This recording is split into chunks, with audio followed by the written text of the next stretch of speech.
That's my pleasure to accept. Good evening, everybody.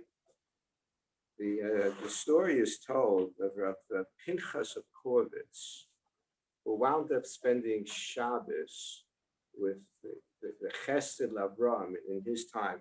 Pinchas of Korvitz, actually, Shapiro is in the 18th century. So there are a few Chesed Abraham figures. So the one in his comes together, the Chesed Abraham from the story, very pious, very spiritual. Pinchas,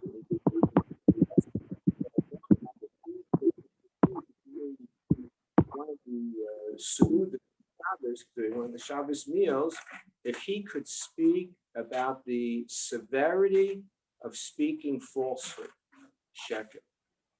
And the Chesed Avraham responded, anybody who wants to know the dynamics and the consequences of falsehood should really read the chapter 12 in the book of Reishis Chachma.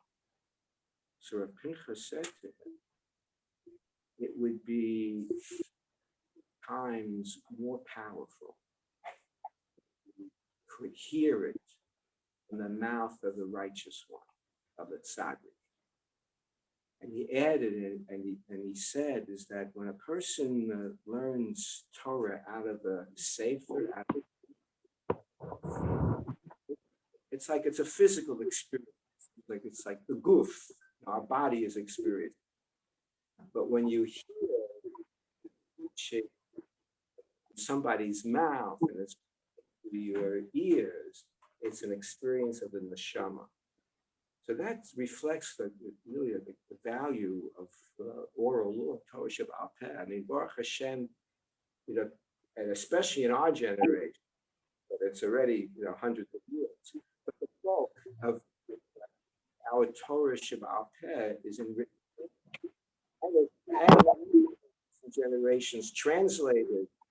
If it's on art school, the publishers, so much access, but nothing compared to having, a Rebbe, a person who actually passes along the Masorah. And our guest presented this evening, Rabbanit Michelle Cohen Farber, a student and a teacher of the oral law. A very special dynamic. And we're very happy to have her here. Record, very important record. Farber is the founder of Hatran, which is Advanced Talmud Study. Is there a second one yet? First, Women's Daf Online. Yes, so far we're working on it. Okay. And she's taught the very and teaches at very fine institutions. She studied at fine institutions. She studied at Bar Ilan and Midrashet Lindenbaum. Now in the faculty of Midrashet Lindenbaum. No, years ago. Years ago. Okay, it didn't look that one, but it's still nice to be a student and become a faculty member. And testifies to your skills and your contribution. So it's a great pleasure to have you with us. Thank you very much. It's a real honor to be here today in this Century Village. As some people here, my grandmother lived here. She passed away this year. It was funny for me to be driving into Century Village. Usually I come. It's very special for me to be able to speak in her. So thank you for inviting me. And I'll talk for about what I do and what I've done the last 5 years. I've gone to places. 9 years ago, I made a decision to start teaching Daf Yomi. I normally used to teach Gemara in depth. If you're familiar with Yomi, it's learning a paper. Please mute yourself, Sheila. Case, you have to get it all in a very specific time. An entire Daf Talmud is not a thing. And I decided to do it. And when I decided, I looked around that Not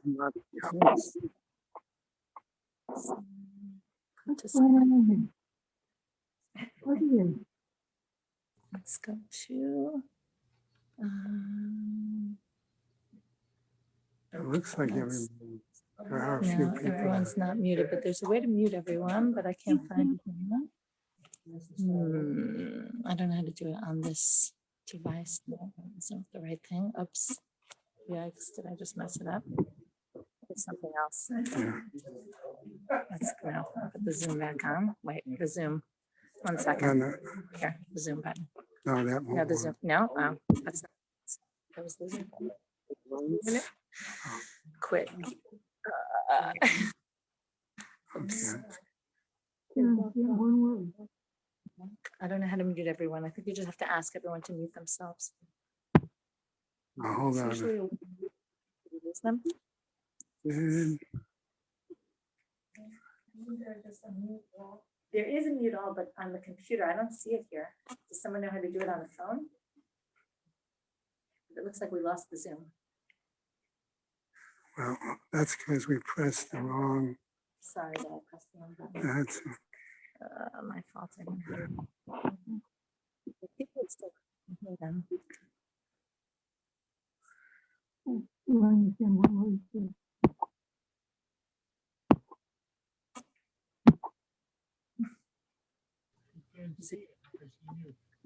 No, This, no, Please mute yourself.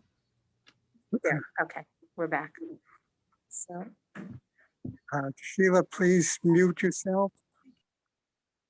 Marilis, please mute.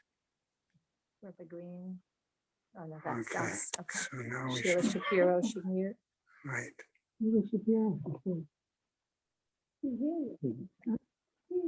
Sheila Shapiro, can you mute yourself? Okay, Okay. we're good. Okay. So I decided the cycle was starting that I realized that there was no daf yomi. There were shiurim, hundreds of shiurim online, but nothing by a woman. And I realized that this was a unique opportunity to start putting it online and open the world of Talmud to women. As most of, sure the women in this room know that for years Talmud was not so open to women. And one of the things that we're trying to do at Hadran, besides also listen to our shiurim, but the idea is to open the world of Talmud to women and let women understand that Talmud, that to them, right? Most women think it's hard, and I missed it's too late, and I wasn't taught properly when I was.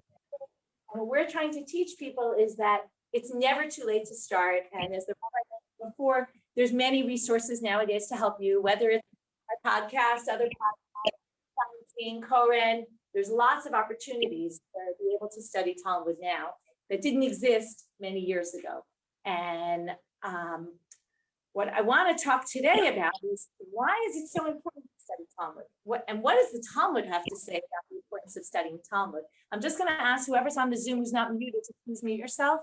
I think Sheila, you're not muted. If you can mute yourself, that would be great. You know how to do that? Sheila, can you hit mute on the computer? Okay, she needs help. Okay. Okay. So what I'm going to do today is learn with you a text from the Talmud. The Talmud is made up, just so you get a sense for those who are not as familiar with the Talmud is made up of sections that are halacha and laws and details and questions and answers and difficult, lots of interesting discussions. And in addition, the Talmud is full of stories, many stories. And often we have statements in the Talmud that talk about the importance of studying Torah, but there's no better way to express. We all know you hear a rabbi's speech, and when they tell a story, it's much more engaging and it gets you to get the idea better. And the Talmud felt the same way as well. And therefore, what we're going to learn together is a story from the Talmud, that from that story, we're going to learn the importance of Talmud study. Some of these stories might be familiar to you, although some of them might not. We often learn the first part of the story, which is the story about Hillel, the very famous story when he was trying to learn Torah through the skylight and almost froze to death. We're going to learn it inside, but today we're going to learn it in the context of two other stories And at the end, I'm even going to connect it to the context of where it appears in the Gemara. One of the things about learning Daf Yomi, if you learn Talmudic stories, so you might learn a story here and there out of context. But when you're learning Daf Yomi and you learn it in context, and we just finished Masechet Yoma not so long ago, you see the connection of everything together, and you have, as you're going at such a fast pace, some people say Daf Yomi, why learn Daf Yomi? Learn in depth. It's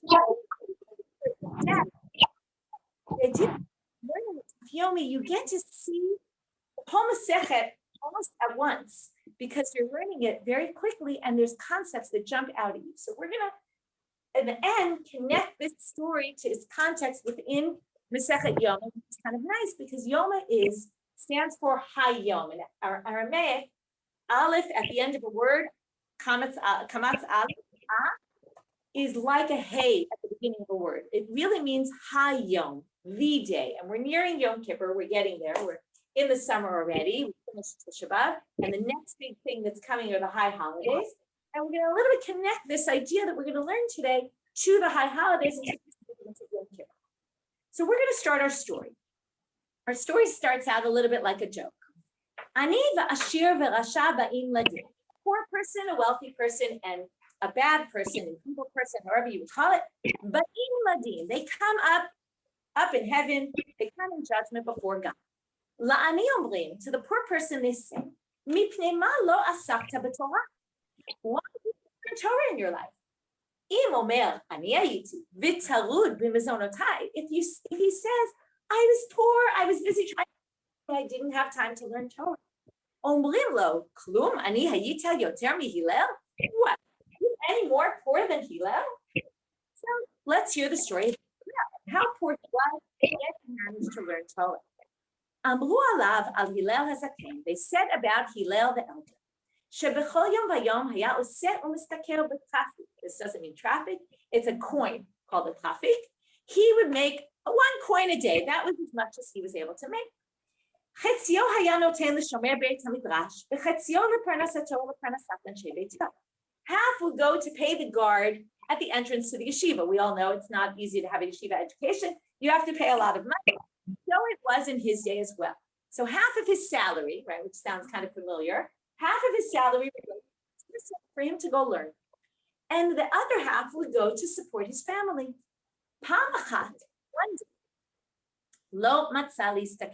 One thing to always know when you're reading Talmudic stories is to pay attention to literary devices that go on, words that we're going to see repeated. I'll already clue you in that it starts off b'chol yom. This is a phrase that's going to repeat itself throughout the stories. And then one day is different than all the other days. Lo matzah listakel, he couldn't make a living that day. Whatever job he did, it was a job. Couldn't find work that day. Below he goes to the Beit HaMidrash. They don't let him in. They say, sorry, you don't have money, you can't come in. What did he do? He climbs up to the skylight, up over the skylight. He wants to learn from the 2 greatest scholars of this generation, Shmaya and Avtalyon. He wants to learn Torah from them.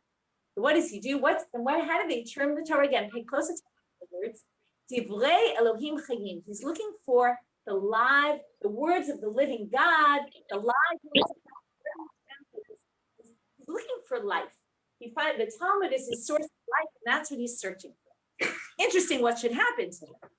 Amru, Otzil Hayom Erev Shabbat. So now we get some background about the story. We were told that day was Erev Shabbat.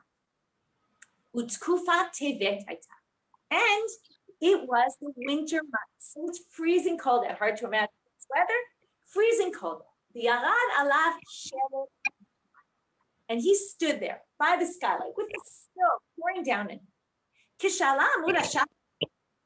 Before we even move on, if you were the rabbis in that Beit Midrash, what happens every day in the Beit Midrash? Hillel is in the Beit Midrash. Now, what do you think? Do you think they noticed he wasn't there that day? What do you expect if he's there every single day, that someone would have paid attention that he wasn't in the Beit Midrash? One of the things about this story is you don't even know. We're going to find out they're a little bit clueless They don't notice that he's not. And you'll find their conversation very interesting. And even more interesting, you wonder if they even know that there's a guard outside checking people, do they have money to pay? Get in. It's not even clear that they know what's happening. They're very much in the Beit Midrash, focusing on their learning and not paying attention to things going on outside. So now we're going to see this very blatant. Amar lo shmayla avtayon achi b'chol yom habayit mikir v'hayot afer. Every day the house is the house, the Beit Midrash. Every day it's bright, the sun is shining, even though it was snowing, but there's light. And today it's dark. Why was it dark? Because he's blocking the sun, the light from coming in. And all they notice is, oh, it's a little bit dark in here today. Shema Yom HaMe'unan, it's a cloudy day outside. It shows, the story is trying to tell us that they don't know what's going on outside. They're immersed in their books. They don't see not the weather, not people, not the poor people who are struggling to make a living, can't make it into the Beit Midrash. Hitzitzu enehem, so they look up to see, is it cloudy out? We see the shadow of a person in the skyline. They see 3 cubits worth of snow on top of it.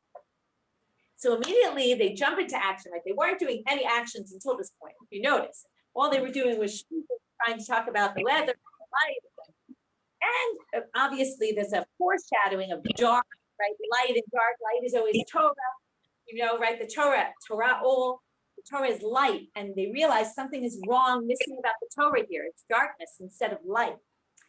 So it says what they do immediately. Parkuhu, they take him down, they wash him. Sichuhu, they put creams on him to cool him down. V'hoshivuhu kineged hamiduha, they put him near the fire. Amru, and now remember it's Shabbat. Amru, very strange line.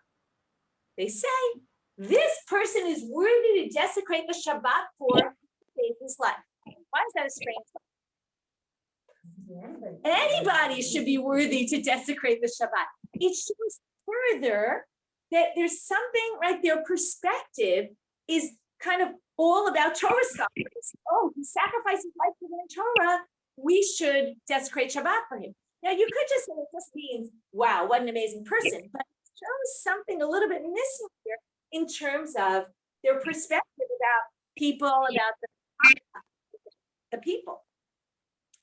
So now, that's our story. Okay, that's the first story, story number 1. Now we're going to move to story number 2. Later, we'll come back and we'll analyze. Ashir, if a rich person, remember, we're getting to all of these people, if they come and say, I couldn't read Torah, we'll say, what about this person who is Ashir omrim lo, mipima lo asakta b'Torah. A wealthy person, they say, why did you learn Torah? Im omer, if he says, Ashir hayiti, v'tarud hayiti b'nechasai. What do you see here? He says, I'm too poor to learn. I'm too rich to learn. I have to take care of my properties. I have to take care of my business. I didn't have time to learn. Omrim lo, klum ashir hayita yoter mi Rabbi Elazar. Were you richer than Rabbi Elazar? It's actually because Rabbi Elazar that the story comes up. It was a story that he was a Cohen, and his mother made him a beautiful garment for the kuhuna, for the priesthood. And it turned out it was see-through material, and he looked naked, and it was a whole negative story. It's very interesting because this story is very positive about him. I'm not going to get into that all, but that's a whole other interesting thing about this. So now it says, were you any wealthier than Rabbi Elazar? Rabbi Elazar ben Charson. Elazar in the Talmud. Amru alav Rabbi Elazar. So now let's hear the story. He was so rich, and yet he went to learn Torah. Shiniach lo aviv. His father left him, wealthy based on inheritance. Elef ayarot bayabasha. 1,000 cities. Uchenegdam elef spinot bayam, and another 1,000 boats on the sea. Ubechol yom vayom. Return. Every single day, what would he do? Haya notel nod shel tefo. He would take a little sack of flour on his boat. Umehalech me'ir le'ir u'medina le'medina le'lod Torah. He would go from place to place to learn Torah. every single day. He took a little satchel of flour, this wealthy person, right? You would never imagine. Today, he would take a limousine. He would get driven to wherever he needed to get to. He takes this little satchel of flour with him, and he carries it with him wherever he goes. And notice about his learning. How is his learning different from Hillel? Hillel in one place, Exactly. Hillel learned every day the same place. And he went from place to place every day. I like to think of this as when you read a good book. So some people like to read, you like an author, you want to read all their books, and you want to obsess over that author and read everything. Other people say, oh, I read this author, great book. Now I'm going to read a different author, get a different book. Now I'm going to read a different. And part of what this is showing you through these stories is there's so many different ways to learn, right? You want to learn Daf Yomi? Some people love one person. I want to hear just their shiur every day. Some people want to hear different people every day, and let's get a different perspective. And there's many, and what's this showing? There's many, many, many different ways to learn, and they're all valid ways of learning. So now, and not only that, but we went from city to city, from country to country. Okay. Pamachat, same thing. Pamachat, remember we had every day this, and one day is different from all those other days. What happened on that one day? Mitzau avadav. He gets drafted by his own workers. They grab him and they say, you need to work for us. We need workers. You're the guy. Vasubo Angalia. That's Angalia. Angalia is usually when the king comes in and says, okay, you're working for me. Amar lahen, b'vakasha, hinichoni ve'elech lomod Torah. Please, all I want to do is learn Torah. Don't make me work. Amru though, now, what happened? They didn't know who he was, and he didn't know who they were.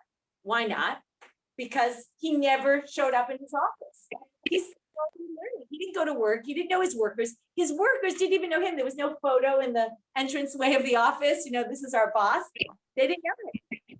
What happens? Amru lo, Chaye Rabbi Elazar ben Harsom. We swear in the life of our boss, Rabbi Elazar ben Harsom, we are not going to let you go. We have our boss's word to keep. It's fascinating because it was obviously him. We don't actually get the end of the story. He obviously must have told them, listen, I'm Rabbi Elazar. They probably didn't believe him. You know, we don't really know the end of the story, but the end isn't important. What does it highlight? Yeah, first of all, they tell you, it's not yet. He never went and saw his workers ever. Because he was always learning, he never went to work, he never did anything. Hopefully he must have hired good workers to basically rely on them to do all his work for him. Not saying that that's the best way to run your business, but it seemed to have worked. So now we have the poor person, we have the wealthy person. Now we're going to get to the evil. You're going to immediately know that something is a little different. If we talk about the story, the first two stories were very parallel.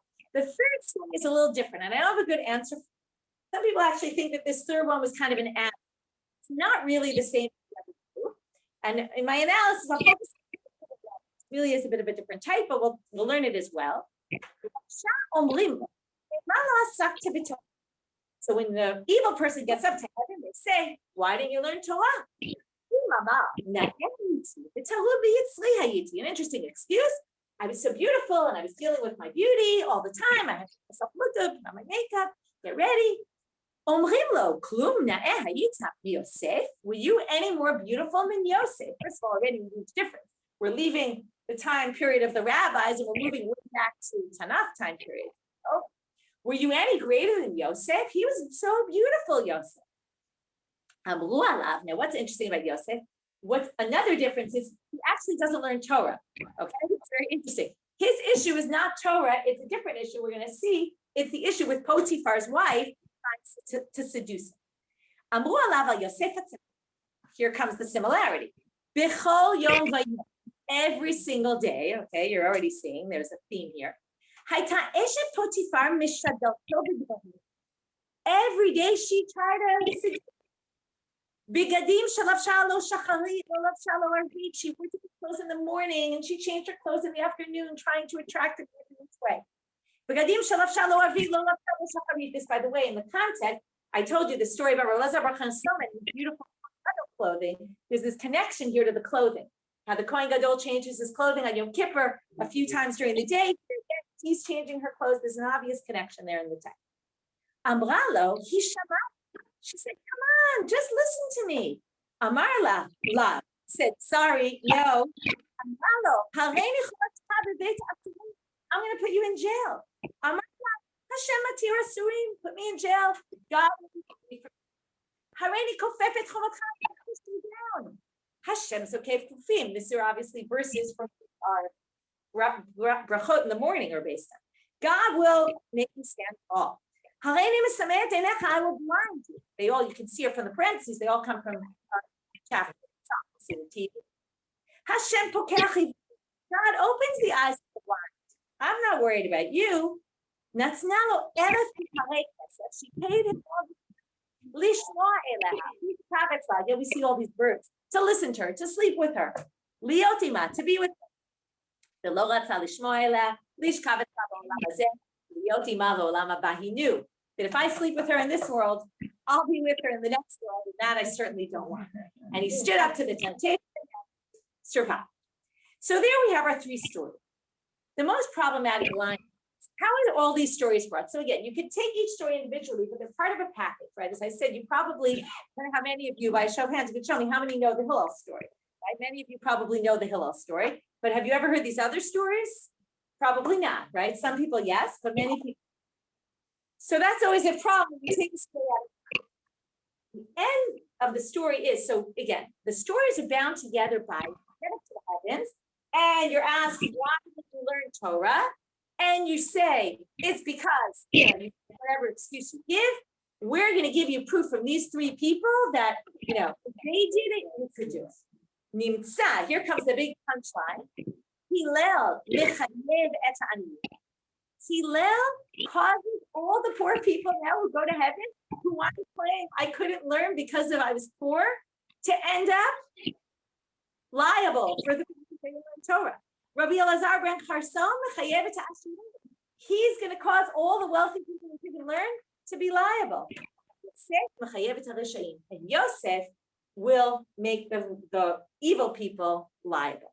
Another difference about Yosef, by the way, is obvious, which is the Ani and the Ashir, right? Hillel was Ani. Rabbi Elazar ben Charson was the rich, and Yosef was not a Rasha. So it also doesn't exactly fit. So there's a lot of differences. Some differences. The question is, what do we do with? So first of all, the stories really, in a very nice story-like way, get about not only is Torah central to our lives and should be a major part of our lives, but also talk about the daily, which is why I like these stories, because I love this idea of daily learning, not just about learning Talmud. And I could give you lots of reasons to do it and not the only stuff, but we all get at what this idea of doing something every single day does. I can tell you, I'm on vacation now and I'm still teaching every single day, and it's quite a challenge. But there's something about that daily anchor that's very, very strong. And I want to think about, is, first of all, why is Torah so central? Right? How many of you go to exercise classes on a regular basis? Right? Many people here, right? It's one of these things that just kind of keeps you going, right? It gives you an anchor every day. It gives you your body activity, right? You don't exercise and all of a sudden your body feels tired. It's the same with learning. It's a type of intellectual exercise, so much more than just exercise.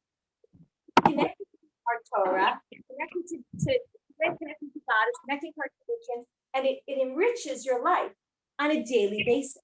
And there's something here about, if you take the first two stories, about their daily commitment to Torah study that strengthens them, that gives them this anchor in their day, that no matter what happens, Hillel didn't have money that day. He didn't care. He was still going to learn Torah no matter what it took, because it was part of his daily routine. So that's number one, this idea of a daily routine and the importance of a daily routine. Right? And what's so beautiful about Torah, about learning, and particularly in the Talmud, what's amazing about the Talmud is the Talmud encompasses everything. It doesn't just have halacha, the law.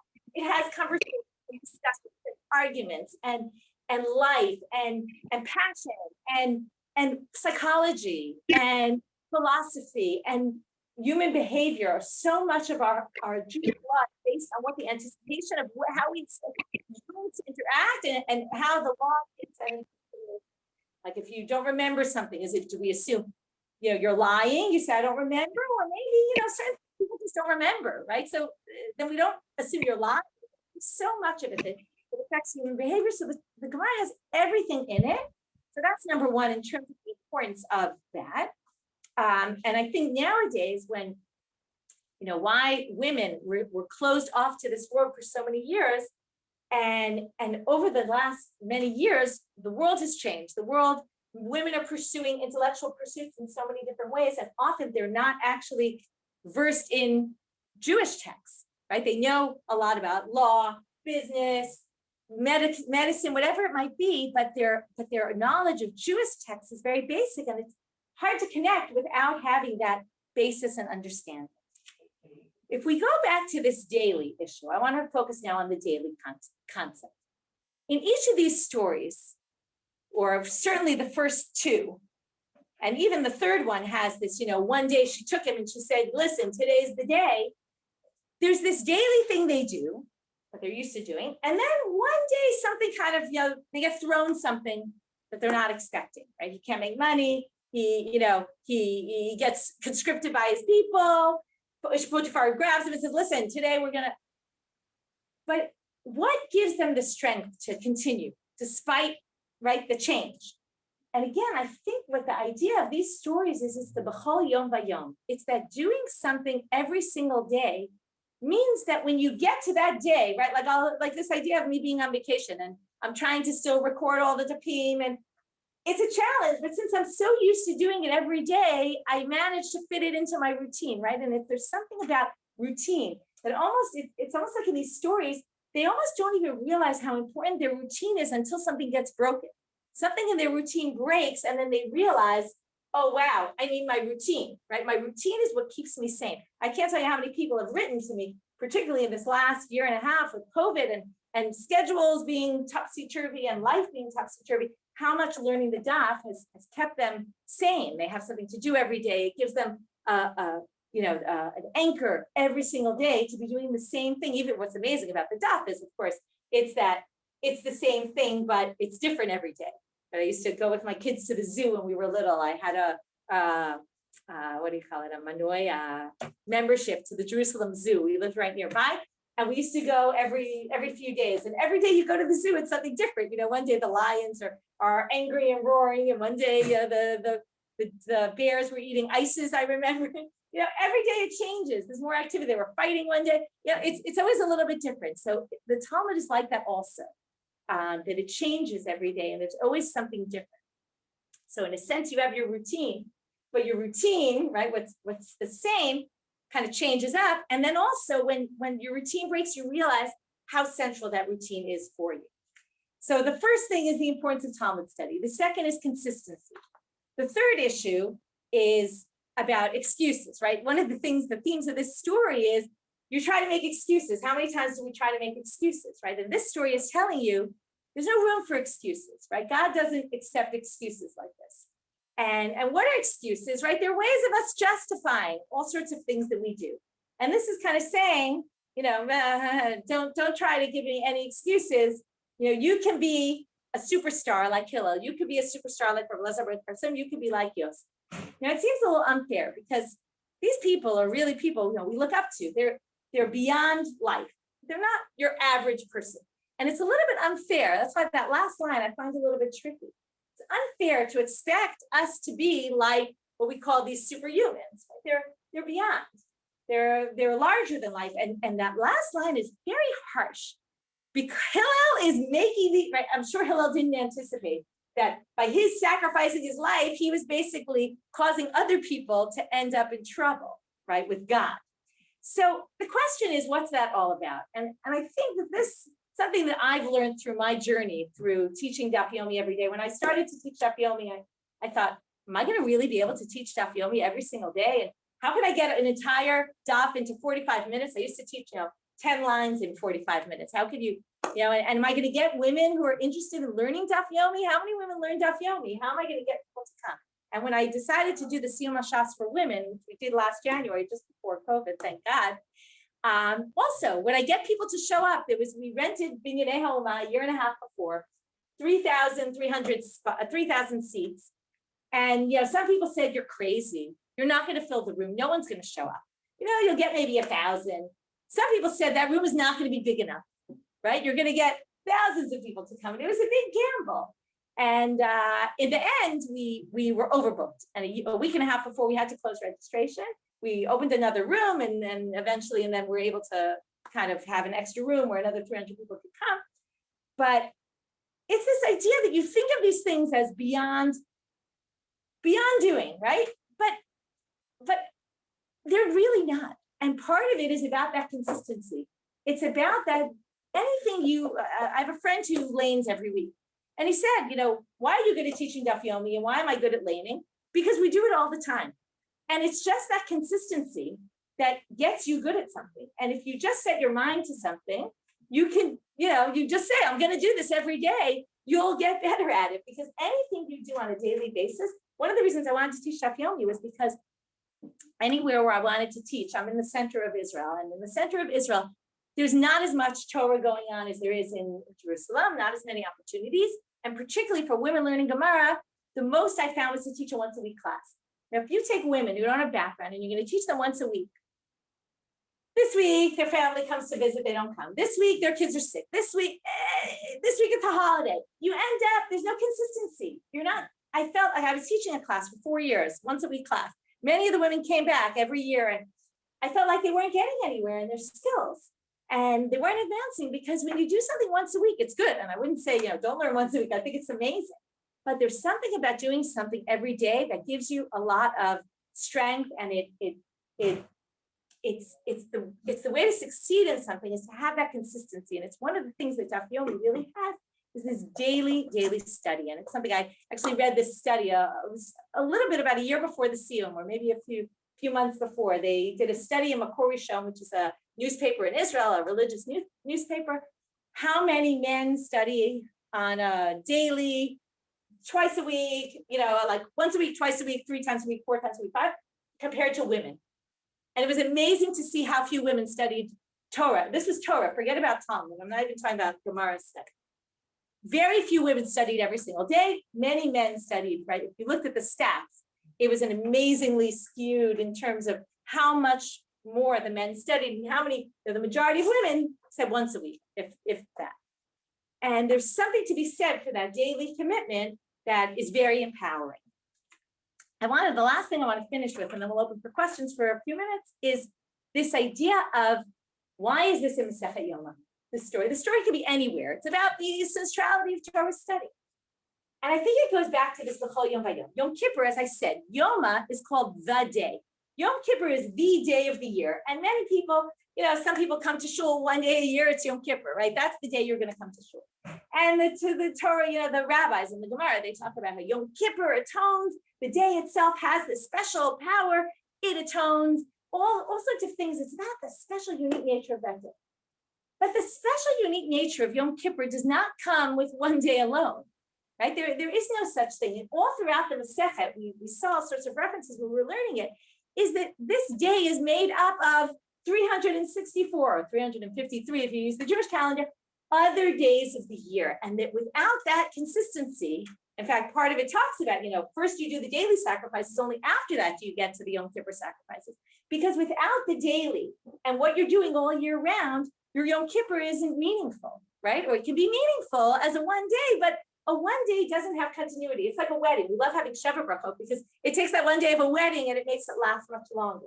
So this is kind of the opposite, that the preparation for Yom Kippur is everything you're doing all year. So I want to leave you with this thought of going into the high holiday season about that, yes, we have a season a year where this is what we're focusing on, but it's really made up of all the days of your year that are leading toward that and the ones that also come after it. And it's not just this one day or 10 days a year where we're focusing on this, but it's made up of all that we're doing throughout.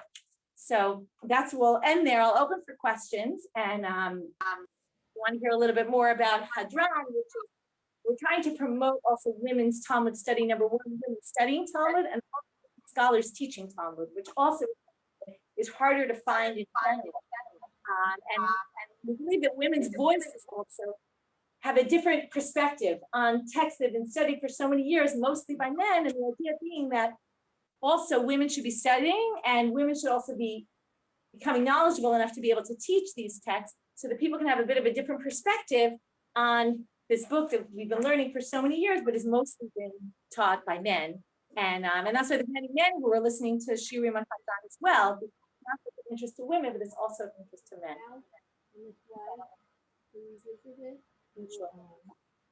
Yeah. It's interesting that when we come to the Rasha, that the Rasha, who normally even by Talmudic standards doesn't observe mitzvot, he doesn't give maser and all that, we're asking him. I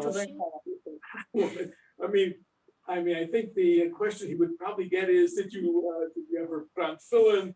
And here we're assuming that people really know that they're supposed to be learning Torah, and that's normally not what we're encountering through the rest of the Talmud about people who are Rishayim. It's yes. I think if they wanted, I think the story really, maybe they used Rasha because it was a little bit catchier, but I think really it should be a beautiful person. That would have made more sense. But that fits in with the theme of the question, which is, if you had a beautiful person and you'd say, why didn't you do it? Why didn't you learn Torah? And you say, well, I was busy dealing with my good looks. And I think that's really more, it's not exactly a Rasha because it doesn't match Yosef either. He wasn't a Rasha. So that's how I would view that character. I think it's about resisting temptation. Yeah. So the Rasha is Right, is connected with resisting and temptation. Here, it's Yeah. like, you can do it, Yosef did it, you can do it. Right, You know. right. It's contrary to Yosef, that's the. Yeah, right. He's known as the tzaddik because, right. Again, which makes it harder because if he's such a tzaddik, what about me? But again, I think that these people are just models for how we're meant to live our lives, in which case it doesn't become difficult when you do that, right? It just becomes part of, in fact, I asked someone, there was a woman who started studying with me 9 years ago. She was on her second cycle and people asked her, how do you do it? And she, isn't it such a big time commitment? And she said, I don't even know what you're talking about. It's just part of my schedule, right? It's the same. It doesn't even seem to be difficult once it just becomes part of your routine, and then it's just normal. So I think that's the idea here, that we're supposed to become, right, follow their model, and then it's just normal. They're not superhumans. They're just normal people like you and me, and then you just do it, and it becomes part of who you are. Any other questions? Okay. Thank you, everyone. We had quite a number of people on Zoom tonight. We thank Rabbanit Farber very much for her being with us tonight. Thank you. This is going to conclude our 4 sessions of Kollel, and